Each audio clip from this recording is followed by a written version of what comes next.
Today is Friday, May 10th, 2024, and it's day 30 of my Great American Motorcycle Adventure. Today's meanderings took me 84 miles, through the San Juan Mountains, but none of it by motorcycle. I spent the day riding the rails of the Durango and Silverton narrow gauge railroad, one of the most scenic train journeys in North America. After nearly 30 days on two wheels, it was nice to let someone else do the driving. This slow roll through snow-dusted peaks and canyon walls was the perfect change of pace, a reminder that sometimes the best way to experience a place is just to let go and take it all in.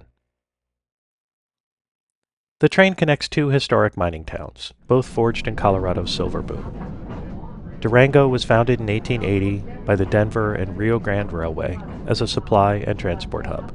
It was named after Durango, Mexico, and quickly grew into a frontier town with all the grit and bustle that came with it. Silverton, sitting over 9,300 feet above sea level, nearly 3,000 feet higher than Durango, was settled in 1874 after miners struck silver in the surrounding San Juan Mountains. Life there was rugged. Winters were long, avalanches were common, and supplies had to be brought in by mule before the railroad arrived. And that changed in 1882 when the narrow gauge railroad was completed. It hauled ore out of the mountains and supplies back in, but it also gave people a breathtaking way to explore the region. This route clings to canyon walls above the Animas River, cuts through the San Juan National Forest, and skirts the edge of the vast Weminuche Wilderness. I hope I'm pronouncing that right. I booked a first-class seat in the Red Mountain car, definitely a worthwhile splurge. Our knowledgeable guide kept us entertained with a mix of history, landmarks, and local color. The ticket came with a souvenir mug, a tote bag, and complimentary drinks and snacks throughout the ride. The train leaves Durango at 9 a.m., and as we rolled through town, we passed crowds waving and filming along the tracks. A few folks even gave what the guide called a Durango welcome. As she put it, if you see something shiny across the river, it's not silver or gold, it's just someone's butt. We were encouraged not to return the greeting.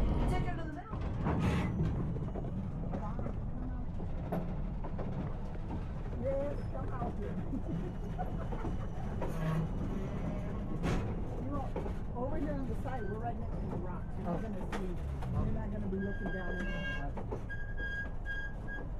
Oh, look. Oh, okay, lots of rocks. Yeah, you can see the canyon. Oh, okay.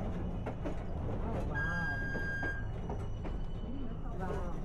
I don't mind looking straight out. Oh, that's beautiful. 2 feet on the ground, one hand on the thing. Yep. Oh, wow. That's gorgeous. There's a little bridge. I know. I don't think.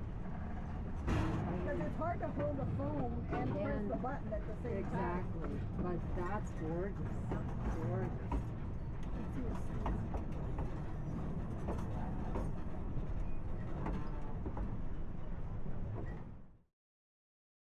We passed the historic water tank and through the valley where Soaring Treetop Adventures resides.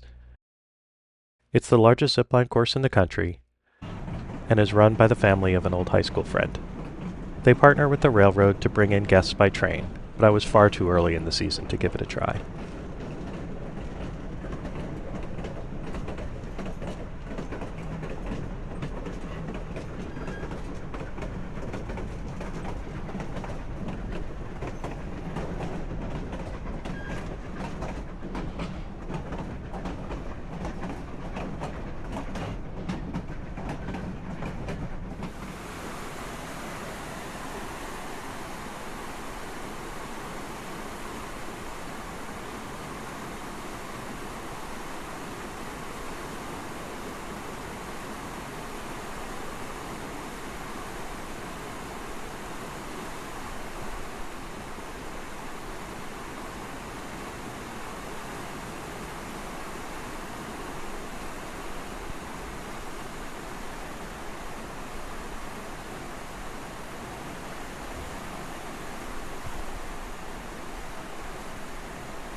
The views were unreal. Snow on the ground, pines standing tall against bright canyon walls. And as we climbed, the weather shifted.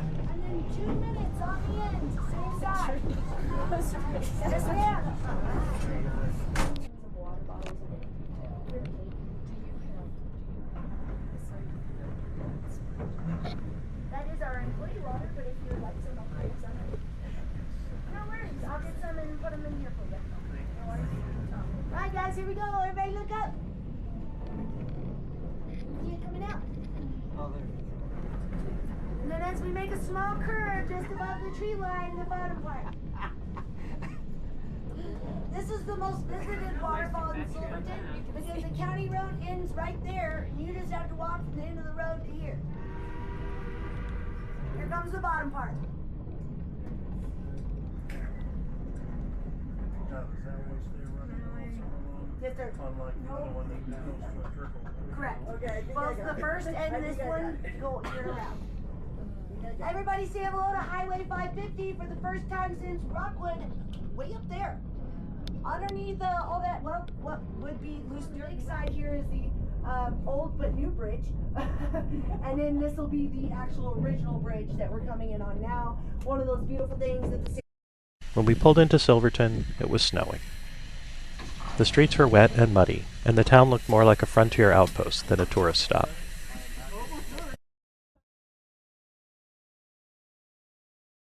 The train emptied out and passengers spread across the town for lunch and shopping.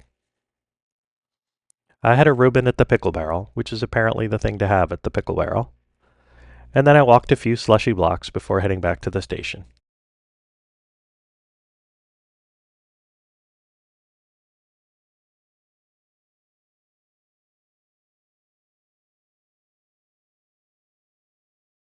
And back in Durango, I wrapped up the day with dinner at the Himalayan Kitchen.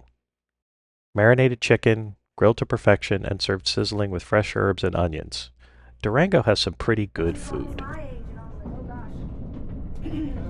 I'm recording this on April 21st, 2025. And the news just broke that Pope Francis has died. Now, I'm not Catholic.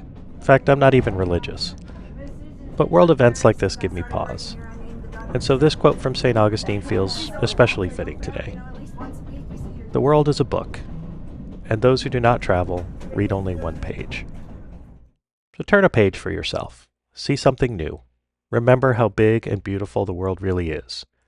And in this time of division in the U.S., there's more that brings us together than separates us.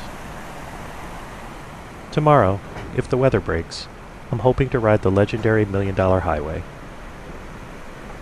But if the weather doesn't break, it was still a good day, and it'll still be a good tomorrow. Thanks for watching. Until the next ride, be safe, be curious, and keep meandering.